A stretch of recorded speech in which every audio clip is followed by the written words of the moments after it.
मौसम जे ताज़ा तरीन अहवाल सां गॾु मां आहियां नज़ीर बमरो। अॼु असां पंहिंजी पहिरीं वीडियो अपलोड करण वारा आहियूं ऐं अव्हांखे सिंध जी मौसम जे बारे में अहवाल ॾियूं था। सिंध में जीअं त असां कल्ह ॿुधायो हो त मीरपुर ख़ासि, नवाबशाह, ख़ैरपुर जे इलाइक़नि में ऐं कराचीअ जे इलाइक़नि में या ठटे जे इलाइक़नि में बरसाति जो इम्कानु आहे। पर अॼु जी जेका मौसम में तब्दीली आई आहे उन जे मुताबिक़ जेको सिस्टम एक्टिव थियो आहे उहो एक्टिव थियो आहे ख़ैरपुर ज़िले में ऐं मीरपुर ख़ासि सांगड़ वारा इलाइक़ा उते बिल्कुलु एक्टिव आहे। ऐं जेको आहे सो कराचीअ खां उत्तर तरफ़ बि सिस्टम काफ़ी एक्टिव आहे ऐं उन जे बि जेको आहे सो उते बि बरसाति थियण जो इम्कानु आहे। ऐं जेको आहे बरसाति जा जेके इतला मिली रहिया आहिनि हिन वक़्त ताईं उहे ख़ैरपुर में बरसाति थियण जा इतला मिलनि पिया ख़ैरपुर जे इलाइक़नि में। ऐं हाणे जेको आहे सो बरसाति जेका आहे सा उहा खिप्रो जा इलाइक़ा, सांगड़ वारा इलाइक़ा ऐं ओभर बॉर्डर वारा इलाइक़ा उते बरसाति बिल्कुलु मुमकिन आहे। छो त जेको लो प्रेशर आहे उहो राजस्थान जे मथां आहे, उहो इंटर थी रहियो आहे सिंध जी तरफ़।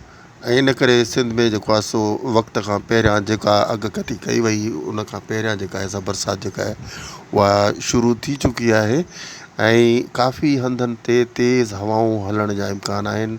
जीअं लाड़काणो, शिकारपुर, ख़ैरपुर, सखर, घोटकी, सालेपट, फैज़गंज ऐं इन खां अलावा ही नौशहरे ज़िले जा इलाइक़ा जेके ओभर वारा आहिनि उते बि काफ़ी तेज़ हवाऊं हली सघनि थियूं। पर मुमकिन आहे त बरसाति जो सिस्टम काफ़ी ज़्यादा फैलिजी वञे, छाकाणि त जेको हितां हिंदुस्तान जे सूबे राजस्थान मां लो प्रेशर आहे उहो इंटर थी रहियो आहे सिंध जे तरफ़ ऐं सिंध जे उतरनि इलाइक़नि जे तरफ़ वञी रहियो आहे। ऐं इन खां अलावा जेको आहे सो पाकिस्तान जे ओभारियनि इलाइक़नि तरफ़ बि इहो जेको आहे सो काफ़ी लो प्रेशर हिते डेवलप थियो आहे।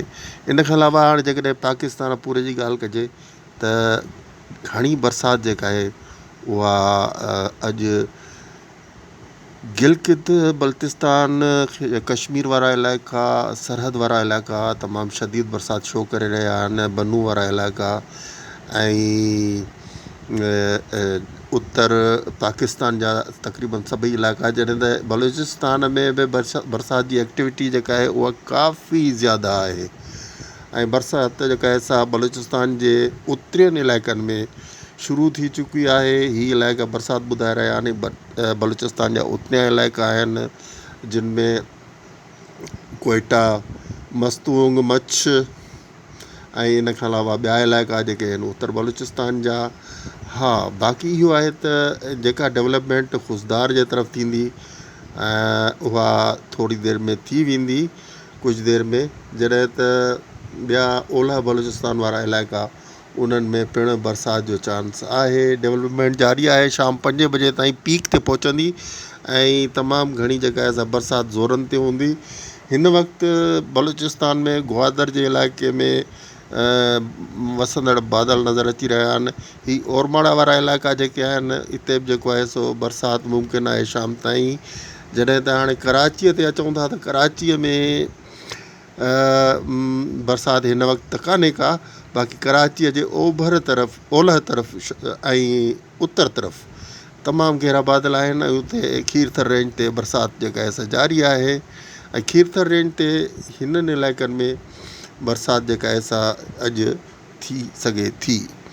हा, त इहो अॼोको बरसाति जो अहवालु हुयो ऐं उमेद त अव्हांखे अपडेट कबो रहिबो ऐं जेको आहे सो दुरुस्त तरीन अॻकथी अव्हांखे पेश कबी रहिबी।